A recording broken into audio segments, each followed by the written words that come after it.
നമസ്കാരം, വീക്കിലി ട്രെൻഡ്സിലേക്ക് സ്വാഗതം. രണ്ടാം ആഴ്ചയിലും നേട്ടത്തിന്റെ കഥകൾ തുടർച്ചയാക്കി ആഭ്യന്തര ബെഞ്ച്മാർക്ക് സൂചികകൾ കുതിച്ചപ്പോൾ മറികടന്നത് റെക്കോർഡ് നേട്ടം.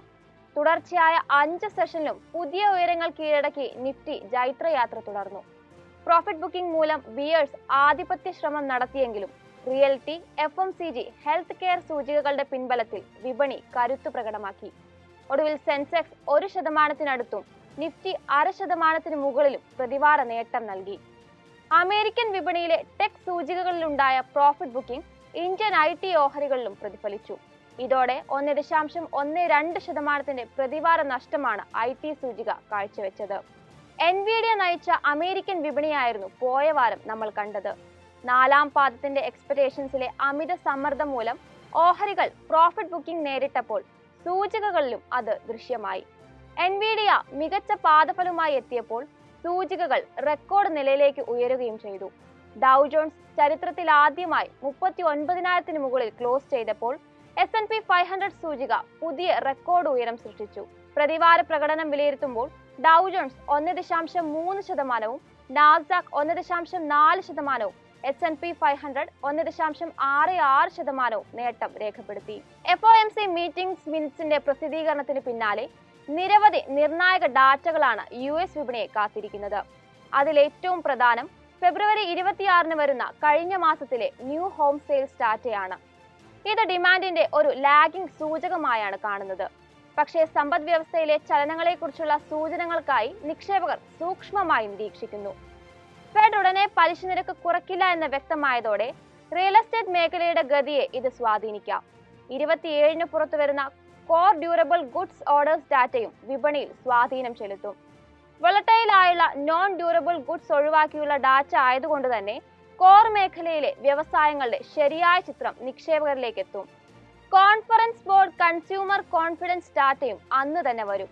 ഇത് ഉപഭോക്താക്കൾക്ക് സമ്പദ് വ്യവസ്ഥയിലുള്ള ആത്മവിശ്വാസത്തിന്റെ നിലവാരം അളക്കുന്നു.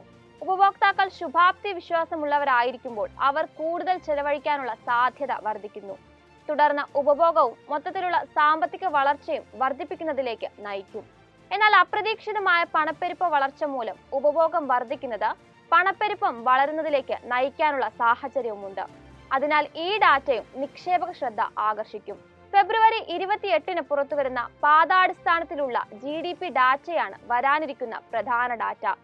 നിലവിൽ വികസിത രാജ്യങ്ങളായ UK, ജപ്പാൻ തുടങ്ങിയവ മാന്ദ്യത്തിലേക്ക് പോവുകയും ജർമ്മനി മാന്ദ്യഭീഷണി നേരിടുകയും ചെയ്യുന്ന സാഹചര്യത്തിൽ ആഗോള മാർക്കറ്റ് ലീഡറായ അമേരിക്കയുടെ GDP കണക്കുകൾ ആഗോള വിപണികളിൽ ചലനം സൃഷ്ടിച്ചേക്കാം. നിലവിലെ 3.3%-ൽ നിന്നും 4.9% വരെ GDP വളർച്ച രേഖപ്പെടുത്തുമെന്നാണ് പ്രതീക്ഷിക്കുന്നത്. അന്ന് തന്നെ പുറത്തുവരുന്ന ക്രൂഡ് ഇൻവെന്ററി ഡാറ്റയും നിർണായകമാകും. പോയ വാരത്തിൽ ഇൻവെന്ററിയിൽ വന്ന ഇടിവ് ക്രൂഡിൽ ഒരു പോസിറ്റീവ് മൊമെന്റം സൃഷ്ടിച്ചിരുന്നു. കോർ പേഴ്സണൽ കൺസംഷൻ എക്സ്പെൻഡിച്ചർ വിലസൂചിക PCE ചെയിൻ വെയ്റ്റഡ് ആയതിനാൽ ഉപഭോക്തൃ സ്വഭാവം മാറുന്നതിന് ക്രമീകരിക്കുന്നു. കോർ PCE ഫെഡിന്റെ പ്രധാന പണപ്പെരുപ്പ സൂചകമായതിനാൽ വിപണിയുടെ ശ്രദ്ധ ലഭിക്കും. പ്രതിവാര ജോബ്ലെസ് ക്ലെയിം ഡാറ്റയും കൂടി വരുന്നതോടെ പണപ്പെരുപ്പ നിയന്ത്രണ നടപടികളുടെ ഫലത്തിന്റെ ചിത്രം നിക്ഷേപകർക്ക് ലഭിക്കും. മാർച്ച് 1-ൽ വിപണിയെ സ്വീകരിക്കുക നിർമ്മാണ മേഖലയിലെ ഫെബ്രുവരിയിലെ PMI ഡാറ്റയും ISM PMI ഡാറ്റയുമാണ്. Raphael Bostic, Mary Daly, Williams എന്നീ ഫെഡ് അംഗങ്ങളുടെ പ്രസ്താവനകളും വിപണിയിൽ ചലനം സൃഷ്ടിച്ചേക്കാം. മാന്ദ്യഭീഷണി നേരിടുന്ന യൂറോ സോണിന് അടുത്ത വാരം നിർണായകമാണ്. ഫെബ്രുവരി 29-ന് പുറത്തുവരുന്ന ഫ്രാൻസിന്റെ CPI GDP കണക്കുകളാണ് ഏറ്റവും പ്രധാനം. അനുമാന GDP വളർച്ച 0. ടെക്നിക്കലി മാന്ദ്യത്തിലേക്ക് പോയ UKയും മാന്ദ്യഭീഷണി നേരിടുന്ന ജർമ്മനിയുടെ പട്ടികയിലേക്ക് ഫ്രാൻസ് കൂടി എത്തിയാൽ പ്രധാന സമ്പദ് വ്യവസ്ഥകൾ മാന്ദ്യം നേരിടുന്ന സ്ഥിതിയിലേക്ക് യൂറോ സോൺ എത്തും. ഇത് മേഖലയിലെ വിപണികളിൽ സമ്മർദ്ദം ചെലുത്തും. ജർമ്മനിയുടെ ഫെബ്രുവരിയിലെ CPI റീറ്റെയിൽ സെയിൽസ് ഡാറ്റയും നിക്ഷേപക ശ്രദ്ധ ആകർഷിക്കും. മാർച്ച് 1-ന് പുറത്തുവരുന്ന ഫ്രാൻസ്, UK, ജർമ്മനി, യൂറോസോൺ എന്നിവിടങ്ങളിലെ ഫെബ്രുവരിയിലെ നിർമ്മാണ മേഖലയുടെ PMI ഡാറ്റ പുറത്തുവരും. PMI അനുമാനം യഥാക്രമം 46.8, 47.1, 42.3, 46.1 എന്നിങ്ങനെയാണ്. 50 പോയിന്റിന് താഴെ ആയതുകൊണ്ട് തന്നെ മേഖലയുടെ വളർച്ച കുറയുന്നുവെന്നാണ് ഇൻഡിക്കേറ്റ് ചെയ്യുന്നത്. ഇവിടേക്ക് കയറ്റുമതി ചെയ്യുന്ന കമ്പനികളുടെ ഓഹരികളെ പ്രതികൂലമായി ഇത് ബാധിക്കാം. യൂറോ സോണിന്റെ CPI പണപ്പെരുപ്പ കണക്കുകൾ കൂടി പുറത്തു വരുന്നതോടെ മേഖലയുടെ ചിത്രം വ്യക്തമാകും. ഏഷ്യയിലേക്ക് വരുമ്പോൾ പ്രധാന സമ്പദ് വ്യവസ്ഥയായ ജപ്പാനെ കാത്തിരിക്കുന്നത് ജനുവരിയിലെ കോർ CPI കണക്കുകളാണ്. മാന്ദ്യത്തിലായ ജപ്പാനെ സംബന്ധിച്ച് ഈ ഡാറ്റ നിർണായകമാണ്. ചൈനയുടെ നിർമ്മാണ മേഖലയിലെ വിവിധ PMI ഡാറ്റകൾ മാർച്ച് 1 പുറത്തുവരും. ചൈനീസ് കോമ്പോസൈറ്റ്, സൈഷ്യൻ മാനുഫാക്ചറിംഗ് PMI, നിർമ്മാണ മേഖലയിലെ PMI എന്നീ ഡാറ്റകളാണ് പുറത്തുവരുന്നത്. സർക്കാരിന്റെ ഉത്തേജന നടപടികൾ ഫലം കണ്ടോ എന്നുള്ളത് ഈ ഡാറ്റകൾ വഴി നിക്ഷേപകർ വിലയിരുത്തും. അടുത്ത വാരം നിർണായക ഡാറ്റകളാണ് പ്രധാന വിപണികളെ കാത്തിരിക്കുന്നത്. അതുകൊണ്ട് തന്നെ വിപണിയുടെ ഗതി മാറി മറിയാനുള്ള സാധ്യതയും തള്ളിക്കളയാനാവില്ല. സ്വർണത്തിലേക്ക് വരികയാണെങ്കിൽ ട്രായ് ഔൺസിന് $2000 ലെവലിൽ സ്ഥിരതയാർജിക്കുകയാണെന്ന് പറയാം. ഫെഡ് റിസർവ് പലിശ നിരക്ക് കുറയ്ക്കുന്നതിലേക്ക് വരാൻ സമയമെടുക്കുമെന്ന വാർത്ത സ്വർണത്തിന് കരുത്തായി. ഒപ്പം മിഡിൽ ഈസ്റ്റിൽ സംഘർഷത്തിലെ അനിശ്ചിതാവസ്ഥയും സുരക്ഷിത നിക്ഷേപമെന്ന നിലയിൽ സ്വർണത്തിന്റെ ഡിമാൻഡ് ഉയർത്തുന്നു. അതേസമയം ബോണ്ട് ഈൽഡ് ഉയരുന്നത് വെല്ലുവിളിയാവാനുള്ള സാധ്യതയാണെന്നും വിദഗ്ധർ ചൂണ്ടിക്കാണിക്കുന്നു. ഗോൾഡ് ETF-ലെ നിക്ഷേപം പിൻവലിക്കുന്നത് 4 വർഷത്തെ ഉയർച്ചയിലെത്തിയത് ഇതിന് അടിവരയിടുന്ന വസ്തുതയാണ്. ടെക്നിക്കൽ സൈഡിലേക്ക് വരികയാണെങ്കിൽ $1884.07, $1810.28 നിലവാരത്തിലാണ് സപ്പോർട്ട് കാണുന്നത്. $2065.38, $2088.39, $2145.03 ആണ് പ്രതിരോധം കാണുന്നത്. ആഗോള ഇന്ധന വിപണിയിലേക്ക് നോക്കിയാൽ മിഡിൽ ഈസ്റ്റ് സംഘർഷമാണ് വരുന്ന ആഴ്ചയും നിർണായകം. ഇന്ധന ഉപഭോഗ രാജ്യങ്ങളിൽ പ്രധാനിയായ ചൈനയുടെ ആവശ്യകതയിലെ കുറവ് ഇന്ധന ഉൽപാദനം വെട്ടിക്കുറയ്ക്കുന്നത് കൂടുതൽ കാലത്തേക്ക് ഒപെക് തുടരുമെന്ന സൂചന, US-ന്റെ ഉൽപാദനം പുതിയ ഉയരം കുറിച്ചതും ഇറാഖ് ഒരു ദശാബ്ദമായി അടച്ചിട്ടിരുന്ന റിഫൈനറി വീണ്ടും തുറക്കുന്നത് പ്രഖ്യാപിച്ചതും വിപണിക്ക് നിർണായകമാണ്. ടെക്നിക്കൽ വശം നോക്കിയാൽ WTI ക്രൂഡിന്റെ ആദ്യ പ്രതിരോധം 77.8 പോയിന്റിലാണ്. $79.12, $79.84 എന്നീ ലെവലുകളിൽ തുടർ പ്രതിരോധം പ്രതീക്ഷിക്കാം. ആദ്യ പിന്തുണ $75.76, തുടർ സപ്പോർട്ടുകൾ $75.04, $73.72 ലെവലുകളിലുമാണ് കാണുന്നത്. രാജ്യത്തിന്റെ മാക്രോ എക്കണോമിക് തലത്തിൽ നിർണായകമായ RBI മീറ്റിംഗ് മിനിറ്റ്സ് തന്നെയായിരുന്നു സുപ്രധാന ഡാറ്റ. ഫെബ്രുവരിയിലെ MPC മീറ്റിംഗ്സിന്റെ മിനിറ്റ്സ് അനുസരിച്ച് പണനയത്തെക്കുറിച്ചുള്ള വ്യക്തമായ ജാഗ്രത തന്നെയാണ് ഗവർണർ ശക്തികാന്ത ദാസ് പറഞ്ഞു വെക്കുന്നത്. റീറ്റെയിൽ ഇൻഫ്ലേഷൻ ആശ്വാസകരമായി തുടരുമ്പോഴും പ്രധാന പണപ്പെരുപ്പം നിയന്ത്രിക്കാൻ ഭക്ഷ്യവില സമ്മർദ്ദങ്ങളെ MPC ശ്രദ്ധാപൂർവ്വം നിരീക്ഷിക്കും. ജിയോ പൊളിറ്റിക്കൽ സംഭവങ്ങളും വിതരണ ശൃംഖലയിലെ അവയുടെ സ്വാധീനവും ചരക്ക് വിലയും പണപ്പെരുപ്പത്തിന്റെ അപകട സാധ്യതകളുടെ പ്രധാന ഉറവിടങ്ങളാണെന്ന് സെൻട്രൽ ബാങ്ക് ചൂണ്ടിക്കാട്ടുന്നുണ്ട്. എന്നാൽ RBIയുടെ 2025 സാമ്പത്തിക വർഷത്തിലെ ഗ്രോത്ത് ഇൻഫ്ലേഷൻ ഫോറിക്കാസ്റ്റ് ഒരു ഗോൾഡിലാക്സ് സിനാരിയോയിലേക്ക് വിരൽ ചൂണ്ടുന്നത് ആശ്വാസകരമാണ്. 4.5% പണപ്പെരുപ്പവും 7% വളർച്ചാ പ്രവചനമുള്ള സമ്പദ് വ്യവസ്ഥയ്ക്ക് അനുയോജ്യമായ ഒരു ബാലൻസ്ഡ് എക്കോണമിയെ ആണ് ഇത് സൂചിപ്പിക്കുന്നത്. ആഗോളതലത്തിൽ നിലനിൽക്കുന്ന പല വെല്ലുവിളികൾക്കിടയിലും രാജ്യത്തിന്റെ സമ്പദ് വ്യവസ്ഥ നിലവിൽ ശക്തമായ വളർച്ചാ പാതയിലാണ് എന്നാണ് ഏറ്റവും പുതിയ നയയോഗത്തിന്റെ മിനിറ്റ്സ് അടിവരയിടുന്നത്. നിർണായകമായ ക്വാർട്ടർലി GDP കണക്കുകളിലേക്കാണ് വരുന്ന വാരം വിപണി കടക്കുന്നത്.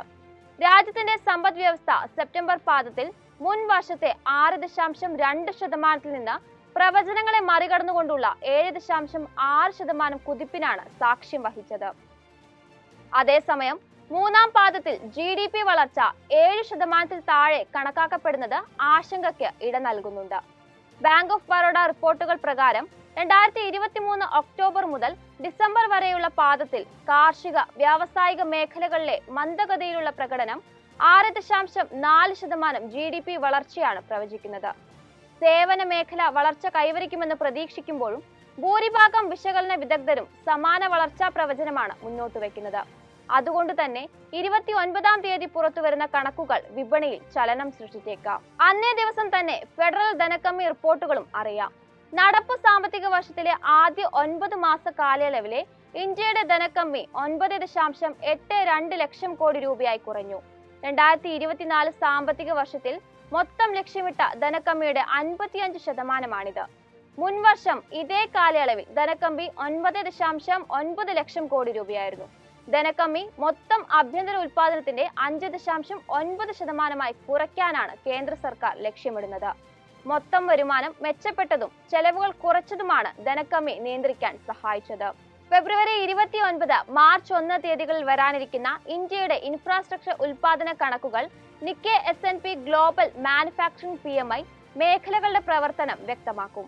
രാജ്യത്തിന്റെ ഫോറക്സ് കണക്കുകളിലേക്ക് നോക്കിയാൽ ഫെബ്രുവരി 16 കണക്കനുസരിച്ച് ഇന്ത്യയുടെ വിദേശ നാണ്യ കരുതൽ ശേഖരം $1.13 ബില്യൺ കുറഞ്ഞ് $616.1 ബില്യൺ കുറഞ്ഞിട്ടുണ്ട്. അതായത് 2 മാസത്തിനിടയിലെ ഏറ്റവും താഴ്ന്ന നില. സ്വാഭാവികമായും മാർച്ച് ആദ്യം പുറത്തുവരുന്ന ഫോറിൻ റിസർവ് രാജ്യത്തിന്റെ സാമ്പത്തിക ചലനാത്മകതയെയും ആഗോള സാമ്പത്തിക സാഹചര്യങ്ങളെയും പ്രതിഫലിപ്പിക്കുന്നതിൽ സുപ്രധാനമാണ്. ഇനി കോർപ്പറേറ്റ് മേഖലയിലേക്ക് നോക്കിയാൽ FII പോയ വാരത്തിൽ നെറ്റ് സെല്ലേഴ്സായി തുടർന്നു. 1939.4 കോടി രൂപയുടെ ഓഹരികളാണ് പോയ വാരത്തിൽ വിറ്റഴിച്ചത്. നെറ്റ് ബയേഴ്സായി തുടരുന്ന DII 3532.82 കോടി രൂപയുടെ ഓഹരികൾ വാങ്ങുകയും ചെയ്തിട്ടുണ്ട്. നിഫ്റ്റി വീണ്ടും പുതിയ റെക്കോർഡുകൾ ഭേദിച്ച് മുന്നോട്ട് പോകുമ്പോൾ റിയലിറ്റി ഓഹരികളായിരുന്നു ഈ ആഴ്ച ഔട്ട് പെർഫോമൻസ് കാഴ്ചവെച്ചത്. സൂചികയിൽ ഒരു ബൈയിങ് ഇൻട്രസ്റ്റ് കടന്നു വന്നത് ഓഹരികളിൽ ഇൻട്രാഡേയിൽ വലിയ കുതിപ്പിന് കാരണമായി. ഇതോടെ സൂചികയിൽ ഗോദ്രേജ് പ്രോപ്പർട്ടീസ്, ഫോണിക്സ് മിൽസ് എന്നീ ഓഹരികൾ 6% പ്രതിവാര നേട്ടം നൽകുന്നതിലേക്കും നയിച്ചു. ഫുഡ്സെ ഓൾ വേൾഡ് ഇൻഡെക്സിൽ ഉൾപ്പെടുത്തിയതും ഫോണിക്സിന്റെ കുതിപ്പിന് ആക്കം കൂട്ടിയിരുന്നു. സൂചികയിൽ ഉൾപ്പെടുത്തിയ മറ്റ് ഓഹരികളിലും ചലനം പ്രകടമായിരുന്നു. നിഫ്റ്റിയുടെ കുതിപ്പിന് വലിയ പിന്തുണ നൽകിക്കൊണ്ട് ഈ ആഴ്ചയും റിലയൻസ് വിപണിയിൽ താരമായി. പ്രത്യേകിച്ച് വെള്ളിയാഴ്ചത്തെ സെഷനിൽ പുതിയൊരു ഓൾ ടൈം ഹൈ ടച്ച് ചെയ്യാൻ ഓഹരിക്ക് സാധിച്ചിരുന്നു. ആർട്ടിഫിഷ്യൽ ഇന്റലിജൻസ് മേഖലയിൽ തദ്ദേശീയമായ സംഭാവന നൽകുന്നതിനുള്ള ആദ്യ ചുവട് മുകേഷ് അംബാനിയുടെ റിലയൻസ് ഗ്രൂപ്പ് പ്രഖ്യാപിച്ചത് റാലിക്ക് കരുത്തായി. ഒപ്പം 2 ലക്ഷം കോടി വിപണി മൂല്യം മറികടന്ന ജിയോഫിൻ ഓഹരികൾ 22.8% നേട്ടവും നിക്ഷേപകർക്ക് നൽകി. പെയിന്റ് ബിസിനസ്സിലേക്ക് ചുവടുവെക്കാൻ തീരുമാനിച്ച ഗ്രാസിം ഇൻഡസ്ട്രീസും ഈ ആഴ്ച 4% നേട്ടം നിക്ഷേപകർക്ക് നൽകി. എന്നാൽ കരിമ്പിന്റെ ഫെയർ ആൻഡ് റെമ്യൂണറേറ്റീവ് പ്രൈസ് ഉയർത്തിക്കൊണ്ടുള്ള സർക്കാരിന്റെ നടപടി പഞ്ചസാര കമ്പനികൾക്ക് തിരിച്ചടിയായി. ബ്രോക്കറേജുകൾ കോഷ്യസ് സ്റ്റാൻഡ് സ്വീകരിച്ചുകൊണ്ട് ഡൗൺഗ്രേഡ് ചെയ്ത ഓയിൽ ആൻഡ് മാർക്കറ്റ് കമ്പനികളും സമ്മർദ്ദത്തിലായി. സോണി ഗ്രൂപ്പുമായി ലയനം ഉണ്ടാകുമെന്നും ഇല്ലെന്നും അഭ്യൂഹങ്ങൾ ശക്തമാകുന്നതിനിടയിൽ ഓഹരികൾ പോയ വാരത്തിലും മീഡിയ സൂചികയുടെ ചലനത്തിന് കാരണമായി. ഒടുവിൽ 5% ഇടിവാണ് പ്രതിവാരാടിസ്ഥാനത്തിൽ ഓഹരിക്കുണ്ടായത്. RBI ശാസനങ്ങൾ കൊണ്ട് തളർന്ന പേടിഎം ഈ വാരത്തിൽ 20% നേട്ടം കാഴ്ചവെച്ചു. UPI സേവനങ്ങൾ നൽകുന്നതിന് പേടിഎമ്മുമായി സഹകരിക്കാൻ താൽപര്യം കാണിച്ചുകൊണ്ട് ആക്സിസ് ബാങ്ക് രംഗത്ത് വന്നത് ഓഹരി ഉയരാൻ കാരണമായി. ഇന്ത്യൻ ഫിനാൻഷ്യൽ സർവീസസ് മേഖലയിലെ ശക്തമായ വളർച്ചയുടെയും ഉയർന്ന ലാഭക്ഷമതയുടെയും കാലം അവസാനിച്ചെന്ന മുന്നറിയിപ്പുമായി ആഗോള ബ്രോക്കറേജ് കമ്പനിയായ ഗോൾഡ്മാൻ സാക്സ്, ബാങ്കിംഗ് ഭീമന്മാരായ State Bank of India, ICICI Bank, Yes Bank എന്നിവയുടെ റേറ്റിംഗ് കുറച്ചിരുന്നു. കാര്യമായ കുതിപ്പിന് ഓഹരികൾക്കാവില്ല എന്ന ബ്രോക്കറേജിന്റെ സൂചന വരും വാരത്തിൽ ഓഹരികളുടെ പ്രകടനത്തെ സ്വാധീനിക്കുമോ എന്ന് വിലയിരുത്തേണ്ടതുണ്ട്. ആക്സിസ് ബാങ്കിന് പുറമെ HDFC ബാങ്ക്, യെസ് ബാങ്ക് എന്നിവരും UPI സേവനങ്ങൾ നൽകുന്നതിന് പേടിഎമ്മുമായി സഹകരിക്കുന്നതിനുള്ള തേർഡ് പാർട്ടി ആപ്ലിക്കേഷൻ പ്രൊവൈഡർ NPCIക്ക് സമർപ്പിച്ചിട്ടുണ്ട്. അതിനാൽ വരും വാരത്തിലും പേടിഎം ഓഹരി കൈവശമുള്ള നിക്ഷേപകർ ജാഗരൂകരായി തുടർന്നേക്കാം. കൂടാതെ മാർച്ച് 1 പുറത്തു വരാനിരിക്കുന്ന ഓട്ടോ സെയിൽസ് കണക്കുകൾ ഓട്ടോ ഓഹരികളിലേക്കുള്ള നിക്ഷേപക ശ്രദ്ധ ആകർഷിക്കും. കഴിഞ്ഞ കുറച്ചു സെഷനുകളിലായി ഔട്ട് പെർഫോമൻസ് കാഴ്ചവെച്ചുകൊണ്ട് പല ഓട്ടോ ഓഹരികളും ഇതിനോടകം തന്നെ ബുള്ളിഷ് ട്രെൻഡിൽ തുടരുന്നുണ്ട്. വരുന്ന ആഴ്ചയിലും 2 മെയിൻ ബോർഡ് IPOകളാണ് വരാനിരിക്കുന്നത്. ഇന്ത്യയിൽ ആദ്യമായി EV ചാർജർ നിർമ്മാണ വിഭാഗത്തിൽ കടന്നു വന്ന എക്സികോം ടെലി സിസ്റ്റംസ് ലിമിറ്റഡ് ആണ് അക്കൂട്ടത്തിലൊന്ന്. ഫെബ്രുവരി 27 കമ്പനിയുടെ IPO ആരംഭിക്കുന്നത്. ഒപ്പം സ്റ്റെബിലൈസറുകൾ നിർമ്മാണത്തിൽ ശ്രദ്ധ കേന്ദ്രീകരിച്ചിരിക്കുന്ന പ്ലാറ്റിനം ഇൻഡസ്ട്രീസ് ലിമിറ്റഡും അന്നേ ദിവസം IPOയുമായി എത്തും. ഇനി ടെക്നിക്കൽ സൈഡിലേക്ക് നോക്കിയാൽ പുതിയ ഉയരങ്ങളിലേക്ക് എത്തിച്ചേർന്നതിന് ശേഷം നിഫ്റ്റി സൂചിക ട്രെൻഡ് റിവേഴ്സൽ നൽകുകയും തുടർന്ന് 22,212 നിലവാരത്തിൽ ഫ്ലാറ്റായി അവസാനിക്കുകയും ചെയ്തു. പക്ഷേ വാരാടിസ്ഥാനത്തിലും പൊതുവെയുള്ള സൂചനകളെ വിലയിരുത്തിയാലും ദലാൽ സ്ട്രീറ്റിന്റെ നിയന്ത്രണം ബുള്ളുകളുടെ കയ്യിലാണെന്നതിൽ സംശയമില്ല. 22,297.5 എന്നതാണ് നിലവിലെ നിഫ്റ്റിയുടെ ഉയർന്ന റെക്കോർഡ് നിലവാരം. പ്രതിവാര ചാർട്ടിൽ നിഫ്റ്റി 0.8% മുന്നേറ്റത്തോടെ ബുള്ളിഷ് ക്യാൻഡിൽ രൂപപ്പെടുത്തിയിട്ടുണ്ട്. വീക്കിലി ചാർട്ടിൽ ഹയർ ഹൈ ഹയർ ലോ ഫോർമേഷനുമുണ്ട്. വരുന്ന ആഴ്ചയിൽ കൺസോളിഡേഷനും നേരിയ പ്രോഫിറ്റ് ബുക്കിംഗും സാധ്യതകളുടെ പട്ടികയിൽ മുന്നിലുണ്ട് എന്നാണ് വിദഗ്ധരുടെ അഭിപ്രായം. പ്രധാന സപ്പോർട്ടായി 21 ഡേ EMA ലെവലായ 21,900 അടുത്ത ആഴ്ചയിലെ പ്രധാന സപ്പോർട്ടായി വിദഗ്ധർ നൽകുന്നു. ഒരു ബൗൺസ് ബാക്ക് മൂവ്മെന്റിൽ 22,500 ഒരു നീക്കം പ്രതീക്ഷിക്കാം. HDFC സെക്യൂരിറ്റീസിലെ senior technical research analyst Nagaraj Shetty അഭിപ്രായപ്പെടുന്നതും കഴിഞ്ഞ ആഴ്ച 22,200 ബ്രേക്ക് ചെയ്തതിനു ശേഷം ശക്തമായ മുന്നേറ്റം നടത്താത്തതിനാൽ വിപണിയിൽ കൺസോളിഡേഷൻ പ്രതീക്ഷിക്കാം എന്നാണ്. പക്ഷേ ഹ്രസ്വകാല ട്രെൻഡ് ഉയർന്നതും ശക്തവുമാണെന്ന് അദ്ദേഹം കൂട്ടിച്ചേർക്കുന്നു. ബൈ ഓൺ ഡിപ്സ് അവസരങ്ങൾ അടുത്ത ആഴ്ചയിൽ പ്രതീക്ഷിക്കാം. അതേസമയം ബാങ്ക് നിഫ്റ്റി സൂചികയുടെ വീക്കിലി ക്യാൻഡിൽ ദൃശ്യമായ ബുള്ളിഷ് ക്യാൻഡിൽ സ്റ്റിക്സിലെ ലോങ് അപ്പർ ഷാഡോ ഉയർന്ന ലെവലുകളിലെ വിൽപ്പന സമ്മർദ്ദമാണ് സൂചിപ്പിക്കുന്നത്. സൂചികയിൽ നിലവിലുള്ള ശക്തമായ സപ്പോർട്ട് സോൺ 46,500 ലെവലാണെന്ന് LKP സെക്യൂരിറ്റീസിലെ senior technical and derivative analyst Kunal Shah അഭിപ്രായപ്പെടുന്നു. മുൻപ് സൂചിക നേരിട്ട റെസിസ്റ്റൻസ് ലെവൽ കൂടിയായ 46,500 റീട്രേസ്മെന്റ് ബൈയിങ് അവസരങ്ങളായി പരിഗണിക്കാമെന്നും ഷാ കൂട്ടിച്ചേർക്കുന്നു. അപ്സൈഡിലേക്ക് ടാർഗറ്റ് ലെവലായി 48,000 നൽകുന്നു.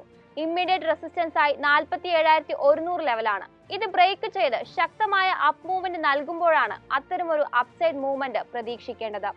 ഓരോ ഡിപ്സും ബൈയിങ് അവസരമായി പരിഗണിക്കാമെന്ന് Religare ബ്രോക്കിംഗിലെ senior vice president Ajith മിശ്രയും അഭിപ്രായപ്പെടുന്നു. അതേസമയം ആഗോള സൂചികകൾ, ബാങ്ക് നിഫ്റ്റിയുടെ പങ്കാളിത്തം എന്നിവയും പ്രധാന സൂചികകളായി വിലയിരുത്തുക. 2024 സാമ്പത്തിക വർഷത്തിന്റെ അവസാന നാളുകളിലേക്ക് അടുക്കുമ്പോൾ പൊതു തെരഞ്ഞെടുപ്പിലേക്കുള്ള ദൂരം കുറയുകയാണ്. സ്വാഭാവികമായും ഒരു പ്രീ ഇലക്ഷൻ റാലിക്കും പുതിയ റെക്കോർഡ് നേട്ടങ്ങൾക്കും വിപണി സാക്ഷിയായേക്കാം. ജാഗ്രതയോടെയുള്ള നിക്ഷേപക നിലപാടും നിർണായകമാണ്. വിപണിയുടെ ഇത്തരം വാർത്തകളും വിശകലനങ്ങളുമായി തിങ്കളാഴ്ച രാവിലെ 8:30 മൈഫിൻ മാർക്കറ്റ് പ്ലസിൽ കാണാം. നന്ദി, നമസ്കാരം.